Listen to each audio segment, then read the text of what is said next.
जय माता दी।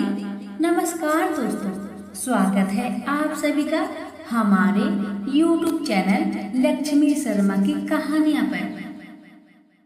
ओम नमो भगवते वासुदेवाय नमः।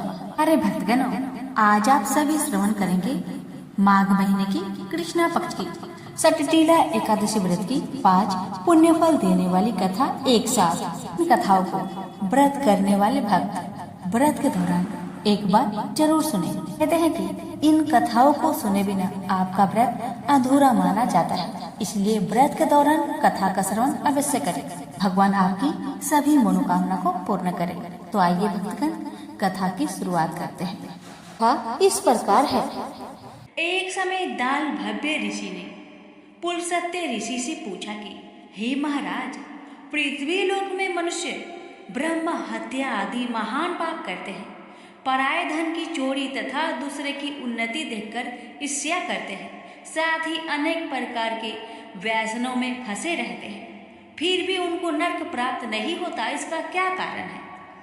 वे ना जाने कौन सा दान पुण्य करते हैं जिससे उनके पाप नष्ट हो जाते हैं। यह सब कृपा पूर्वक आप कहिए। पुलसत्य मुनि कहने लगे कि हे महाभाग, आपने मुझसे अत्यंत गंभीर प्रश्न पूछा है। इससे संसार के जीवों का अत्यंत भला होगा।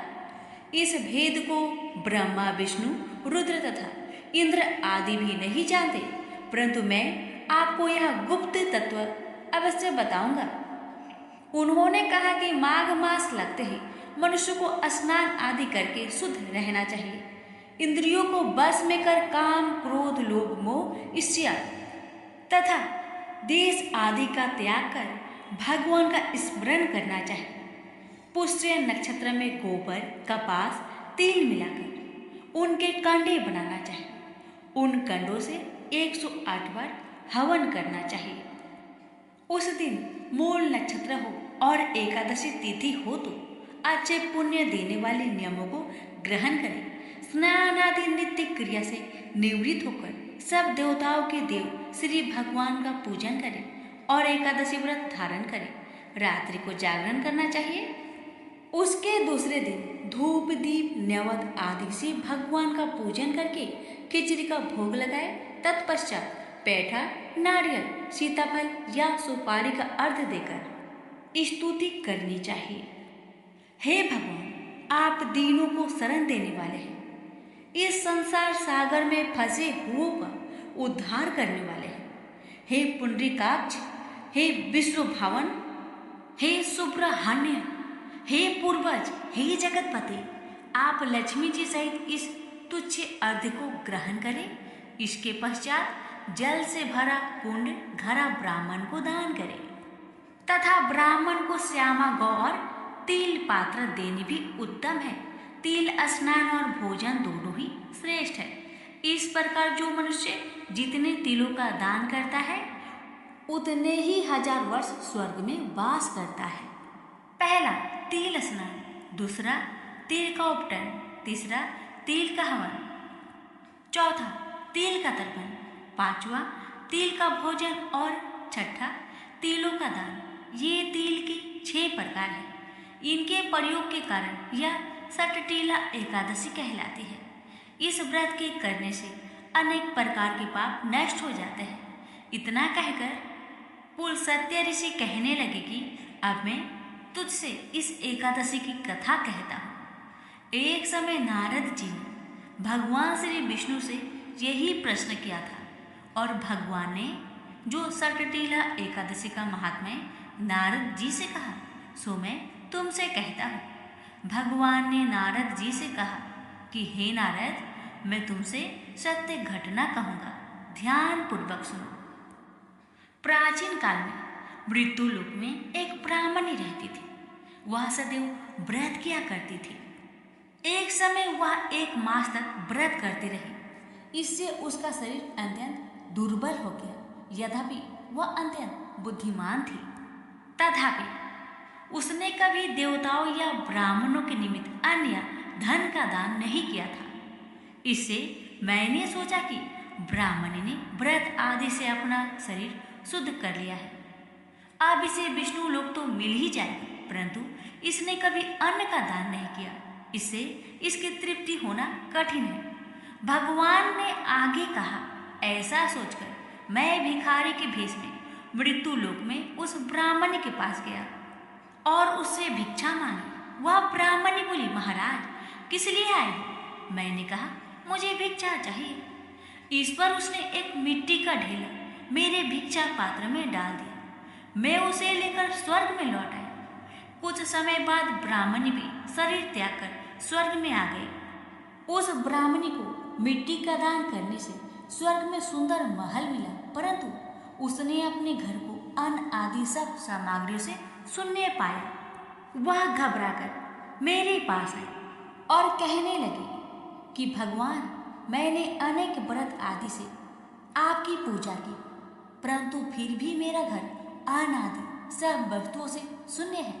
इसका क्या कारण है? इस पर मैंने कहा, पहले तुम अपने घर जाओ, देव स्त्री आएगी तुम्हें देखने के लिए। पहले उसने सट्टीला एकादशी का पुण्य और विधि सुन लो, तब द्वार खोलना। मेरे ऐसे वचन सुनकर वह अपने घर गई। जब देव स्त्री आई और द्वार खोलने को कहा तो ब्राह्मणी बोली, आप मुझे देखने आई हैं तो सट्टीला एकादशी का महात्म्य मुझसे कहो। उनमें से एक देव स्त्री कहने लगी कि मैं कहती हूँ।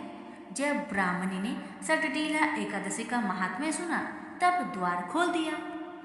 देवांगनाओं ने उसको देखा कि न तो वह गंधर्वी है और न आसुरी है, वरन पहले जैसी मनुष्य है। उस ब्राह्मणी ने उनके कथा अनुसार सट्टीला एकादशी का व्रत किया। इसके प्रभाव से वह सुंदर और रूपवती हो गई तथा उसका घर अनादि समस्त सामग्रियों से युक्त हो गया। अतः मनुष्य को मूर्खता त्याग कर सट्टीला एकादशी का व्रत और लोभ न करके तिल आदि का दान करना चाहिए। इससे दुर्भाग्य, दरिद्रता तथा अनेक प्रकार के कष्ट दूर होकर मोक्ष की प्राप्ति होती है। एक बार एक राज्य में एक राजा रहा करता था। राजा बहुत ही बुद्धिमान और बलशाली था। राजा सदैव अपनी प्रजा का बहुत अच्छे से ध्यान रखता था। प्रजा भी अपने राजा को बहुत पसंद करते थे। राजा की 2 बेटियां थी। राजा अपनी दोनों बेटियों से बहुत प्रेम करता था। राजा की छोटी बेटी देखने में बहुत सुंदर और आकर्षक थी और राजा की बड़ी बेटी छोटी बेटी के मुकाबले थोड़ा कम सुंदर थी। राजा की छोटी बेटी 11 माता का पूजा किया करती थी और सभी लोग राजा की छोटी बेटी से बहुत प्रेम करते थे और बहुत प्रशंसा किया करते थे। राजा भी अपनी छोटी बेटी को बड़ी बेटी से अधिक प्रेम करता था, जिस कारण राजा की बड़ी बेटी को अपनी छोटी बहन से बहुत नफरत होने लगा। राजा की दोनों बेटियां जब बड़ी हो गई तब एक पड़ोस राज्य में रहने वाला राजकुमार राजा की बड़ी बेटी के लिए रिश्ता लेकर आया। लेकिन जैसे ही उस राजकुमार की नजर राजा की छोटी बेटी पर पड़ी तो वह राजकुमार राजा की छोटी बेटी पर आकर्षक हो गया और उसे पहली नजर में ही उससे प्रेम हो गया। उस राजकुमार ने राजा की बड़ी बेटी के साथ विवाह करने के लिए मना कर दिया और उसने राजा से कहा कि मैं आपकी छोटी बेटी से विवाह करना चाहता हूँ। इसके बाद राजा की बड़ी बेटी यह देखकर अपनी छोटी बहन से बहुत क्रोधित हो गई और राजा की बड़ी बेटी ने अपनी छोटी बहन को अपना सबसे बड़ा दुश्मन मान लिया। राजा की बड़ी बेटी ने अपनी छोटी बहन से बदला लेने का निर्णय लिया, जिसके लिए उसने अपनी छोटी बहन को जान से मारने का प्लान बनाया। राजा की बड़ी बेटी ने अपनी छोटी बहन को मारने के लिए सबसे पहले एक लड्डू में जहर मिलाकर उसने अपनी छोटी बहन को दे दिया और उसको लड्डू खाने के लिए कहा। छोटी बहन ने लड्डू खा भी लिया, लेकिन चमत्कार देखिए, 11 माता की कृपा से छोटी बहन का एक बाल भी बाका न हुआ। बड़ी बहन यह देखकर बहुत आश्चर्यचकित में पड़ गई, लेकिन बड़ी बहन ने हार नहीं मानी। उसने सोचा, अब की बार मेरी बहना बच गई, लेकिन अगली बार नहीं बचेगी। बड़ी बहन ने जब छोटी बहन रात में अपने कमरे में सो रही थी, तब उसने एक मटके में सांप रखकर उसे कमरे में छोड़ दिया। 11 माता के चमत्कार से, उनकी कृपा से छोटी बहन को कुछ नहीं हुआ। जब बड़ी बहन ने देखा कि मेरी छोटी बहन सही सलामत है, तो उसने फिर एक चाल चली। उसने अपनी बड़ी बहन को कहा कि चलो कुएं से पानी भर के लाते हैं। अब तो दोनों बहन मिलकर कुएं के पास जाते हैं। बड़ी बहन ने कहा, बहन तुम कुएं के पास चलो, पानी निकालो। जैसे ही बहन कुएं के पास गई, बड़ी बहन ने छोटी बहन को कुएं में ढकेल दिया। लेकिन 11 माता का लीला देखिए, तब भी छोटी बहन को कुछ भी नहीं हुआ। बड़ी बहन बार बार असफल होती रही, क्योंकि 11 माता छोटी बहन की रक्षा कर रही थी। तो बड़ी बहन का हर प्रयास असफल हो रहा था, इसलिए बड़ी बहन बहुत क्रोधित होती जा रही थी। फिर उसने अपनी छोटी बहन के पास जाकर उससे खुद पूछा कि मेरी छोटी बहन, तुमको पता है भगवान ने सबकी मृत्यु एक निश्चित समय पर लिखी हुई है, और कैसे तुम्हारी मृत्यु होगी क्या तुम जानती हो? तब छोटी बहन ने अपनी बड़ी बहन को बताया कि हाँ, मैं तो जानती हूँ मेरी मृत्यु कैसे होगी। छोटी बहन से यह सुनकर बड़ी बहन मन ही मन बहुत प्रसन्न होने लगी, और उसने अपनी छोटी बहन से कहा कि तुम मुझे अपनी मृत्यु की राज बताओ। छोटी बहन तो दिल की बहुत अच्छी थी। उसने अपनी मृत्यु का सारा कारण अपनी बहन को बताना शुरू किया कि मेरी मृत्यु तो एक तोते में है। जो तोते के गले में एक हार है, उससे मेरी मृत्यु होगी। क्या पता कोई भी व्यक्ति तोते को मारकर वह हार अपने गले में पहनेगा तो मैं मूर्छित हो जाऊंगी, और जैसे ही उस हार को अपने गले से उतारेगा, मैं वापस से जीवित हो जाऊंगी। अपनी छोटी बहन की मृत्यु की राज जानकर बड़ी बहन बहुत ही खुश हो गई, और उसने अपनी छोटी बहन को मारने के लिए उसके पालतू तोते को ढूंढना शुरू कर दिया।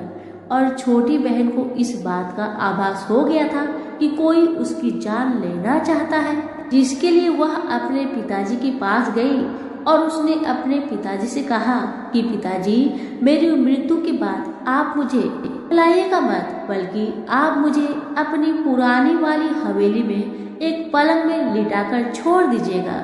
अपनी छोटी लड़की की यह बात सुनकर राजा बहुत आश्चर्य में पड़ गया।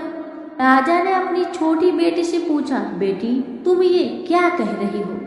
तब राजा की छोटी बेटी ने बताया, पिताजी समय किसी के लिए नहीं रुका है, कब क्या हो जाए किसी को कुछ पता नहीं। और फिर राजा ने अपनी बेटी से कहा कि तुम ऐसी बातें क्यों कर रही हो? 2-3 दिन के बाद तुम्हारा विवाह है। लेकिन छोटी बेटी ने अपने पिताजी को ऐसा करने पर मजबूर कर दिया, और उसने वचन ले लिया। राजा ने भी अपनी छोटी बेटी की बात स्वीकार कर ली, और 2-3 दिनों के बाद जब शादी का समय आया, तब राजकुमार बारात लेकर राजा के घर आया, और राजकुमार और राजा की छोटी बेटी का विवाह शुरू हो गया। जैसे ही राजा की छोटी बेटी राजकुमार के साथ फेरे लेना शुरू करती है, तो उसकी बड़ी बहन अपनी छोटी बहन के कमरे में जाकर उसके तोते को पकड़ लेती है और उसको जान से मार देती है। तोते के गले में जो हार था, उसको अपने गले में धारण कर लेती है। जैसे ही बड़ी बहन उस हार को अपने गले में धारण करती है, तो उधर छोटी बहन 3.5 ही फेरे ले पाती है और वहीं पर बेहोश होकर गिर जाती है। जिसके बाद राजा ने बड़े बड़े वैद्य हकीमों को बुलाया और अपनी छोटी बेटी का इलाज करने के लिए कहा। राजा की बात सुनकर वैद्य ने छोटी बेटी को चेक किया तो राजा को बताया कि आपकी छोटी बेटी ना तो जीवित है और ना ही मरी हुई है। यह मैं पहली बार देख रहा हूँ। राजा ने वैद्य और हकीम को यह बात बाहर बताने से मना कर दिया और उनको कहा कि अगर तुमने यह बात किसी को बाहर बताई तो हम तुम्हें फांसी दे देंगे।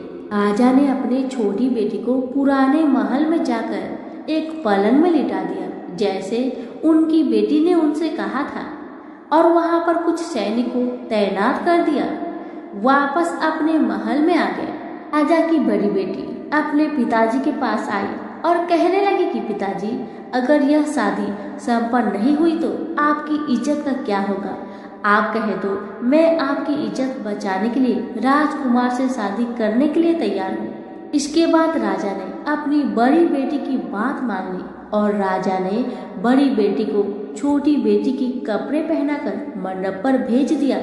लेकिन राजकुमार यह जान गया कि यह राजा की छोटी बेटी नहीं बल्कि बड़ी बेटी है। लेकिन जब राजकुमार ने शादी करने से मना किया तो सभी लोगों ने राजकुमार को विवश करके राजा की बड़ी बेटी से बचे हुए फेरे को संपन्न करा दिया और विवाह करवा दिया। जिसके बाद राजकुमार राजा की बड़ी बेटी को अपने महल में ले गया। राजकुमार राजा की बड़ी बेटी से ना तो बात करता था, न ही उसको पसंद करता था और ना ही उसके आसपास भटकता था। और राजकुमार ने यह फैसला कर लिया था वह अपनी प्रेमिका को ढूंढ कर ही रहेगा और यह जानकर रहेगा कि उसके साथ क्या हुआ।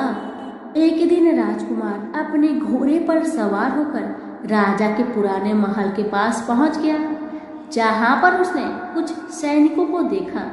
महल के पास पहुंचकर राजकुमार ने जब महल को ध्यान से देखा तो वह समझ गया कि यह तो हमारे ससुर जी का महल है। तब राजकुमार ने सैनिकों से पूछा, तुम लोग यहाँ क्या कर रहे हो और इस महल के अंदर उस पलंग में कौन लेटा है? जिसके बाद सैनिकों ने बताया कि यहाँ पर राजा की छोटी बेटी लेटी है। यह सुनकर राजकुमार बहुत प्रसन्न हो गया और वह तुरंत अपनी प्रेमिका के पास पहुँच गया और उसकी सेवा करने लगा। जैसे ही रात हुई तो राजा की छोटी बेटी उठकर खड़ी हो गई। राजकुमार यह देखकर बहुत खुश हो गया और उसने अपनी प्रेमिका से पूछा कि तुम यहाँ क्या कर रही हो? तुम मेरे साथ मेरे घर चलो। राजा की छोटी बेटी ने राजकुमार को सारी बातें बता दी। मेरी जान एक तोते में बसी थी और मैंने यह बात सिर्फ अपनी बड़ी बहन को बताया था और मुझे पता है कि उसने ही मुझे मारने का प्रयास किया है। उसके पास एक हार है जिसको वह सुबह पहन लेती है और रात को उतार देती है।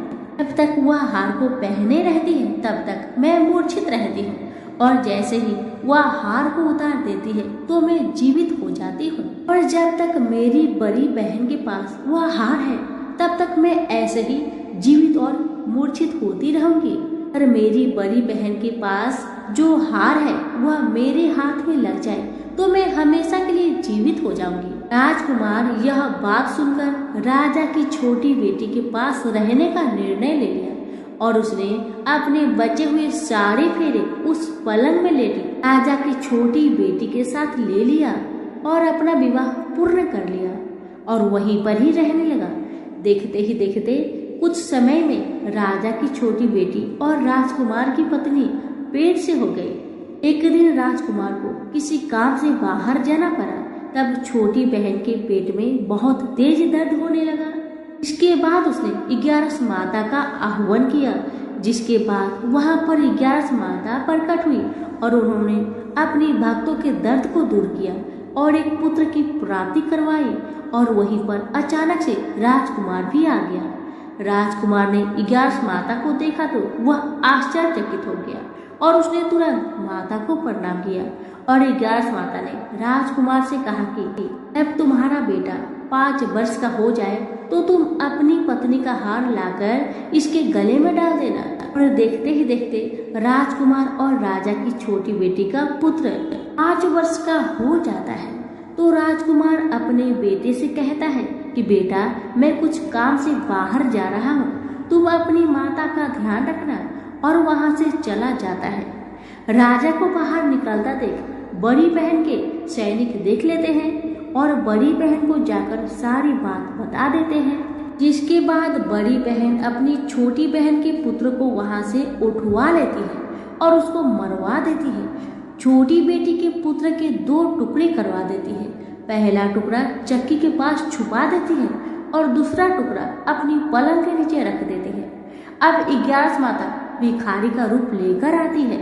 एक भिखारी का रूप रखकर बड़ी बहन के पास चली जाती है जिसके बाद वहां से भिक्षा मांगने लगती है। बड़ी बहन अपने नौकरों से कहती है कि जाकर भिक्षा दे दो, लेकिन जैसे ही नौकर 11 माता को भिक्षा देने के लिए आते हैं तो माता उन्हें मना कर देती है और कहती है कि मैं तुम्हारी महारानी से ही भिक्षा लूंगी। जिसके बाद बड़ी बहन स्वयं ही भिक्षा देने के लिए माता के पास आती है। तब माता एक बिल्ली का रूप लेकर उसके कमरे में चली जाती है और वहां पर छोटी बेटी के पुत्र के दोनों टुकड़े को वापस में जोड़ देती है और उसे जीवित कर देती है। उसे वहां से ले आती है और राजकुमार को सौंप देती है। राजकुमार अपने बेटे को लेकर अपनी पत्नी यानी कि बड़ी रानी के पास जाता है और कहता है कि तुम इसका ध्यान रखना। अगर तुम इस बच्चे का अच्छे से ध्यान रखोगी तो मैं तुमसे बात करूंगा। एक दिन राजकुमार अपने बच्चे से कहता है कि तुम मम्मी से उनके गले का हार मांग लो। जिसके बाद राजकुमार का लड़का अपनी मम्मी के पास जाता है और कहता है कि मम्मी मुझे तुम्हारा हार चाहिए जो तुमने गले में पहन रखा है। यह सुनकर पहले तो बड़ी बहन बहुत क्रोधित हुई, पर उसको याद आता है कि राजकुमार ने कहा था कि अगर मैं इस बच्चे का ध्यान अच्छे से रखूंगी तो वह मुझसे बात करेंगे, जिसके कारण वह हार को उस बच्चे को दे देती है और वह तुरंत हार को ले जाकर अपने पिताजी को दे देता है। और तभी राजकुमार ने अपने बेटे को लेकर वहां से जाने लगता है और अपनी पत्नी से कहता है तुम हमारे लिए खाना बनाकर रखो, मैं शाम को आकर तुम्हारे साथ खाना खाऊंगा। और वह अपने बेटे को लेकर वहां से चला जाता है। जिसके बाद वह राजा के पास जाता है और उनको सारी कहानी बताने लगता है। राजा अपनी बड़ी बेटी की यह करतूत सुनकर बहुत क्रोधित होता है और अपनी परवरिश पर ही दोष देने लगता है और राजकुमार को अपनी छोटी बेटी के साथ रहने के लिए आदेश देता है। कहते हैं कि जो भी भक्त 11 माता के व्रत श्रद्धा पूर्वक करता है, उनकी कथा का श्रवण करता है, उनकी सभी कष्टों का हरण खुद माँ करती है। हे 11 माता, जैसे आपने राजा की छोटी बेटी की रक्षा की, उसका पुत्र की रक्षा किया, वैसे ही इस कथा को सुनने वाले, कहने वाले, पुकारे भरने वाले सभी के परिवार पर अपनी कृपा सदा बनाए रखना। तो सभी मिलकर बोले 11 माता की जय। कथा को लाइक शेयर करना बिल्कुल न भूले।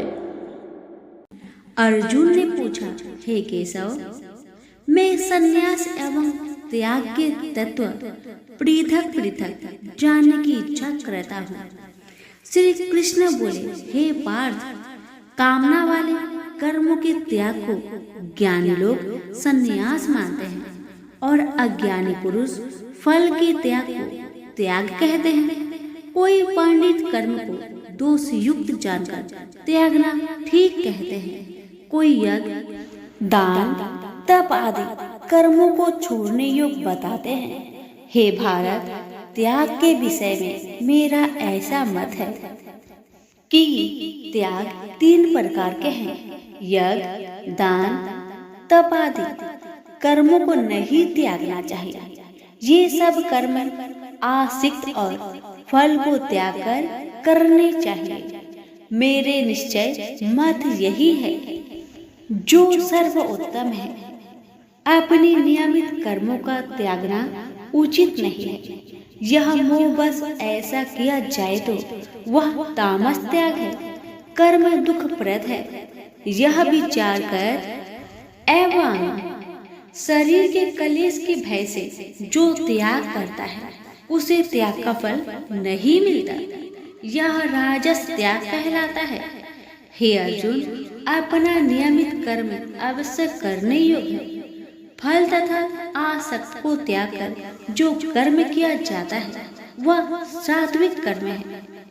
जो दुखदायक कर्म से देश नहीं करता तथा सुखदायक कर्म से प्रीति नहीं करता, वह त्यागी, सत्यशील, बुद्धिमान तथा मुक्ति की योग्य है। देहधारी संपूर्ण कर्मों का त्याग नहीं कर सकता। कर्म का फल त्याग कर्म करने वाला त्यागी है। कर्मफल 3 प्रकार के हैं, अनिष्ट, इष्ट एवं मित्र। जो त्याग नहीं करते उनको ये मरने के बाद मिलते हैं। और त्यागियों को नहीं मिलते। हे महाबाहो, संपूर्ण कर्मों की सिद्धि के लिए 5 प्रकार सांख्य शास्त्र में कहे हैं, उनको सुनो। शरीर कर्ता, साधन, पृथक पृथक चेष्टाएं और देव शरीर, वाणी एवं मन से जो भला बुरा कार्य किया जाता है उसके ये 5 कारण हैं। वह दुर्मति कुछ नहीं जानता, जिसको यह अहंकार नहीं है कि मैं करता हूँ, और जिसकी बुद्धि कर्मों में लिप्त नहीं है, वह मनुष्य प्राणियों को मार कर भी उनको नहीं मारता और उनमें नहीं बंधता। ज्ञान, गृह और ज्ञाता ये 3 ही कर्मों के प्रेरक है। कारण, कर्म और कर्ता ये 3 कर्म के साधन हैं। सांख्य शास्त्र में ज्ञान, कर्म और कर्ता ये सत्वादिक गुण के भेद 3 प्रकार के हैं। इनको भी सुनो। जब भिन्न भिन्न प्राणियों में एक अविनाशी अविभक्त सत्ता जो दिखता है, वह ज्ञान सात्विक कहलाता है। जिस ज्ञान से प्राणियों में नाना प्रकार की सत्ता दिखाई देती है, उसको राजस ज्ञान जानो। ऐसा ज्ञान जिसके बिना कारण और सर्वार्थ के जाने एक ही कार्य में लगा रहे, वह अल्प और तामस है।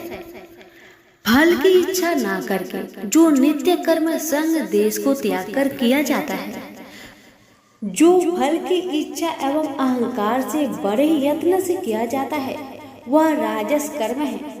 जो कर्म परिमाण धन का खर्च, दूसरे की पीड़ा और अपना पुरुषार्थ न जानकर मोहबस किया जाता है, वह तामस कर्म कहलाता है। संग से रहित अहंकार, धैर्य और उत्साह युक्त सिद्ध व असिद्धि में समान रहता है, वह सात्विक कर्म कहलाता है। गुण की तरह बुद्धि और धर्म के इनके भी 3 भेद है, सुनो। जो बुद्धि प्रवृत्ति, निवृत्ति, कर्तव्य, अकर्तव्य, भय, अभय और बंधन मोक्ष को जानता है, वह सात्विकी है। हे पार्थ, जिससे धर्म अधर्म और कर्तव्य अकर्तव्य का ठीक निश्चय नहीं होता, वह राजसी है। जिस अज्ञान से ढकी बुद्धि करके मनुष्य अधर्म को धर्म मानता है, वह तामसी है। जो कथा प्रसंग से फल की इच्छा करता है, जो धर्म अर्थ काम को धारण करता है, वह राजसी वृत्ति है। जो मूर्ख निंद्रा भय, शोक विषाद एवं मद को नहीं त्यागता, वह तामसी वृत्ति है। अब 3 प्रकार के सुखों को सुनो। जिसका योगाभ्यास में चित रहता है, उसके दुख का अंत हो जाता है। सुख सात्विक है। आरंभ में विष के समान और अंत में अमृत के तुल्य होता है। सुख आरंभ में अमृत तुल्य, अंत में विष के तुल्य विषयों और इंद्रियों के संयोग से होता है, उसे राजसी सुख कहते हैं। जो सुख आदि और अंत दोनों में मनुष्य को मोह में फंसाता है और जो आलस्य तथा प्रमोद से उत्पन्न होता है, वह तामस सुख है। सम, दम, तप, पवित्रता, क्षमा, नम्रता, ज्ञान, अनुभव और परलोक में श्रद्धा, ये ब्राह्मणों के स्वाभाविक सिद्ध कर्म है। बहादुरी, तेजस्विता, धैर्य, चतुराई, युद्ध, स्थिरता, उदारता और प्रभुता, ये क्षत्रिय के स्वाभाविक कर्म है। खेती, गोरक्षा स्वाभाविक कर्म है। जो लोग अपने अपने गुणों और प्रवृत्तियों के अनुसार कर्म करते हैं, उनको सिद्धि प्राप्त होती है। और जिसने सब जगत का विस्तार किया है, उस ईश्वर को अपने कार्य के द्वारा आराधना करके मनुष्य सिद्धि को पाता है। दूसरे उत्तम कर्म से अपना नीच कर्म ही श्रेष्ठ है। सर्वत्र आसक्ति को छोड़ने वाला आत्मा, जीतने वाला इच्छा रहित मनुष्य संन्यास के द्वारा सर्व कर्म निवृत्ति रूप परम सिद्धि को पाता है। वह फिर कैसे ब्रह्म को प्राप्त होता है? सो मुझसे सुनो, यही इस ज्ञान की परानिष्ठा है। शुद्ध बुद्धि से युक्त होकर धृति द्वारा इस मन को बस में लगाकर शब्द आदि विषयों को छोड़कर राग देश से रहित होकर एकांत में रहने वाला मिताहारी वाणी और मन को जीतने वाला नित्य ध्यान युक्त और वैराग्य अहंकार बल घमंड काम क्रोध तथा परिग्रह छोड़कर ममताहीन और शांत मनुष्य ब्रह्म भाव के योग होता है। ब्रह्म को प्राप्त हुआ पुरुष दत्तचित होकर सुख व अभिलाषा को नहीं करता है। जीवन मात्र में समदर्शी होकर मुझ में परम भक्ति पाता है। इस प्रकार ज्ञानी सदैव मुझ में निवास करने वाले सब कर्मों को भोग करता हुआ मेरे अनुग्रह से अविनाशी सनातन मोक्षप्रद को प्राप्त होता है। तत्पश्चात तत्व से मुझे जानकर फिर मन मुझ में ही प्रवेश करता है। सावधानी से अपना मन मुझ में स्थिर कर और सब कर्मों को मुझ में अर्पण कर बुद्धि योग के आश्रय से निरंतर अपने चित्त को मुझ में लगाओ।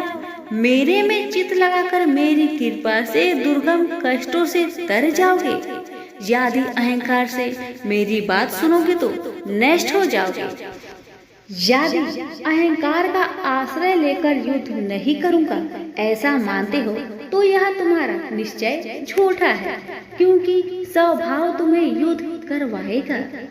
हे कौतन्य, जिस कर्म को तू अब मोह से करना चाहता है उसे अपने स्वाभाविक कर्म से बंधा हुआ बेबस होकर करेगा। हे अर्जुन, जीवों के हृदय में स्थिर ईश्वर उनको माया से भ्रमा रहा है, मानो सब यंत्र पर चढ़े हैं। हे भारत, सब भावों में उसी की कृपा से परम शांति एवं मुक्ति को पाओगे। यह गूढ़ ज्ञान मैंने तुमसे कहा है, इसे भली भांति विचार कर जैसा चाहते हो वैसा ही करो। अब तू सबसे गूढ़ वचन भी सुन, क्योंकि तू मेरा परम मित्र है, इसलिए मैं तेरे हित ही कहूँगा। मेरे में मन लगाओ, मेरे ही भक्त हो, मेरे ही यज्ञ करो और मेरा ही नाम जपो। सब धर्मों को छोड़कर मेरी शरण में आओ, मैं तुम्हें सब पापों से छुड़ा दूंगा। यह मेरा रहस्य ऐसे पुरुष जो तप न करता हो, मेरा भक्त ना हो, कभी भी नहीं कहना चाहिए। जो इस परम गुप्त ज्ञान को मेरे भक्तों में प्रकट करेगा वही मेरी परम भक्ति को पाकर अंत में निश्चय ही मुझ में लीन हो जाएगा। इस धर्म संवाद को जो कोई पढ़ेगा उसे मैं समझूंगा कि उसने ज्ञान यज्ञ से मेरी पूजा की है। जो श्रद्धावान पुरुष दोष ढूंढे बिना इसको सुनेगा वह भी मुक्त होकर पुण्य आत्माओं को मिलने वाले शुभ लोक को प्राप्त होगा। हे पार्थ, तुमने एकात्रित से मेरे कहे हुए उपदेश को सुना या नहीं? हे धनंजय, तुम्हारा अज्ञान से उत्पन्न हुआ मोह नष्ट हुआ या नहीं? अर्जुन ने कहा, हे भगवान, आपकी कृपा से मेरा मोह नष्ट हो गया और स्मृति जागृत हुई है। अब मैं निसंदेह आपकी आज्ञा पर स्थिर हूँ और जैसा आपने कहा है मैं वैसा ही करूँगा। संजय बोले, हे धृतराष्ट्र, मैंने महात्मा वासुदेव और अर्जुन का यह प्रेरणा देने वाला अद्भुत संवाद सुनाया।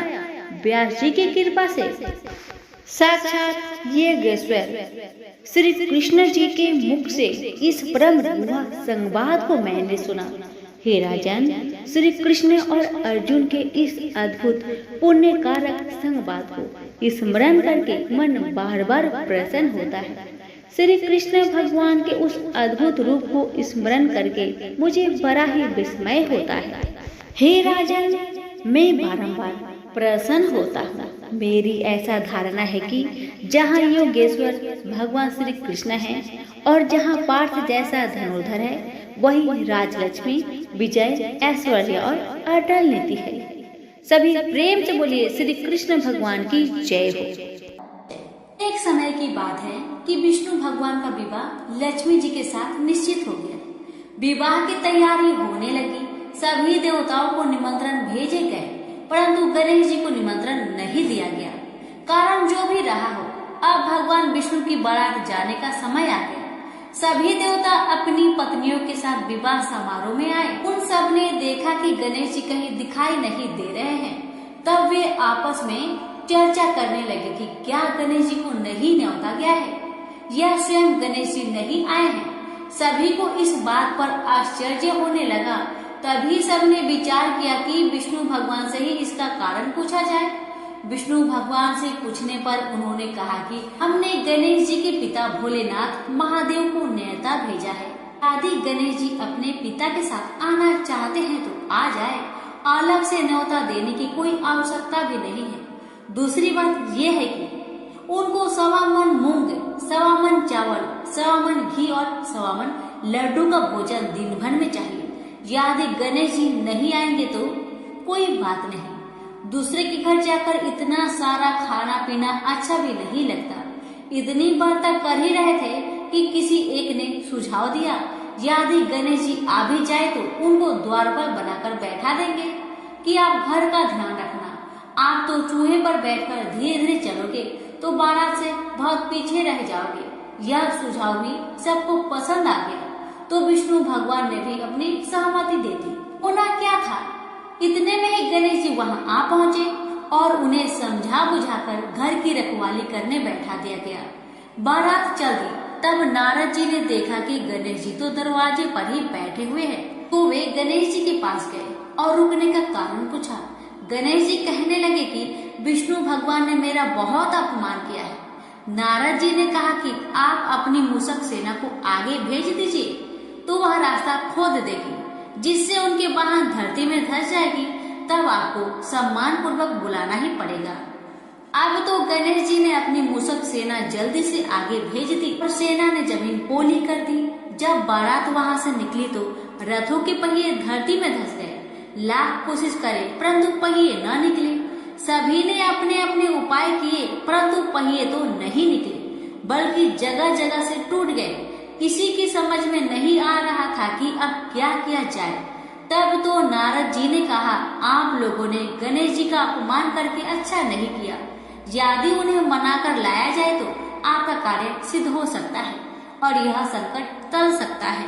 भगवान शंकर ने अपने दूत नंदी को भेजा और वे गणेश जी को लेकर आए। गणेश जी का आदर सम्मान के साथ पूजन किया। तब कहीं रथ के पहिए निकले। अब रथ के पहिए निकल तो गए परंतु वह टूट फूट गए थे। उन्हें सुधारेगा कौन? पास के खेत में खाती काम कर रहा था, उसे बुलाया गया। खाती अपना कार्य करने से पहले श्री गणेशाय नमः कहकर गणेश जी की वंदना मन ही मन करने लगा। देखते ही देखते खाती ने सभी पहियों को ठीक कर दिया। तब खाती कहने लगा कि देवताओं, आपने सर्वप्रथम गणेश जी को नहीं मनाया होगा और न ही उनका पूजन किया होगा, इसलिए तो आपके साथ यह संकट आया है। हम तो मूर्ख अज्ञानी हैं, फिर भी पहले गणेश जी को पूजते हैं, उनका ध्यान करते हैं। आप लोग तो देवतागण हैं, फिर भी आप गणेश जी को कैसे भूल गए? अब आप लोग भगवान श्री गणेश जी की जय बोलकर जाए तो आपके सब काम बन जाएंगे और कोई संकट भी नहीं आएगा। ऐसा कहते हुए बारात वहां से चल दी और विष्णु भगवान का लक्ष्मी जी के साथ विवाह संपन्न करा के सभी सकुशल घर लौट आए। हे गणेश जी महाराज, आपने विष्णु को जैसे कारज सरियो ऐसा कारज सबका सिद्ध कर जो। बोलो गजानन भगवान की जय। एक लपसी था, एक तपसी था। तपसी हमेशा भगवान की तपस्या में लीन रहता था। लपसी रोजाना 1.25 सेर की लपसी बनाकर भगवान का भोग लगाकर जीम लेता था। एक दिन दोनों लड़ने लगे। तपसी बोला, मैं रोज भगवान की तपस्या करता हूँ इसलिए मैं बड़ा हूँ। तपसी बोला, मैं रोज भगवान को 1.25 सेर लापसी का भोग लगाता हूँ इसलिए मैं बड़ा हूँ। नारद जी वहां से गुजर रहे थे। दोनों को लड़ता देखकर उनसे पूछा कि तुम क्यों लड़ रहे हो? तपसी ने खुद के बड़ा होने का कारण बताया और लपसी ने अपना कारण बताया। नारद जी बोले, तुम्हारा फैसला मैं कर दूंगा। दूसरे दिन लपसी और तपसी नहाकर अपनी रोज की भक्ति करने आए तो नारद जी ने छुपकर 1.25 करोड़ की एक एक अंगूठी उन दोनों के आगे रख दी। तपसी की नजर जब अंगूठी पर पड़ी तो उसने चुपचाप अंगूठी उठाकर अपने नीचे दबा ली। लप्सी की नजर अंगूठी पर पड़ी लेकिन उसने ध्यान नहीं दिया। भगवान को भोग लगाकर लप्सी खाने लगा। नारद जी सामने आए तो दोनों ने पूछा कि कौन बड़ा है, तो नारद जी ने तपसी से खड़ा होने को कहा। वो खड़ा हुआ तो उसके नीचे दबी अंगूठी दिखाई पड़ी। नारद जी ने तपसी से कहा, तपस्या करने के बाद भी तुम्हारी चोरी करने की आदत नहीं गई, इसलिए लप्सी बड़ा है और तुम्हें तुम्हारी तपस्या का कोई फल भी नहीं मिलेगा। तपसी शर्मिंदा होकर माफी मांगने लगा। उसने नारद जी से पूछा, मुझे मेरी तपस्या का फल कैसे मिलेगा?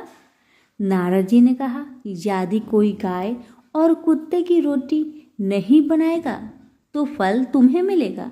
यदि कोई ब्राह्मण को भोजन करवाकर दक्षिणा नहीं देगा तो फल तुम्हें मिलेगा। यदि कोई साड़ी के साथ ब्लाउज नहीं देगा तो फल तुझे मिलेगा।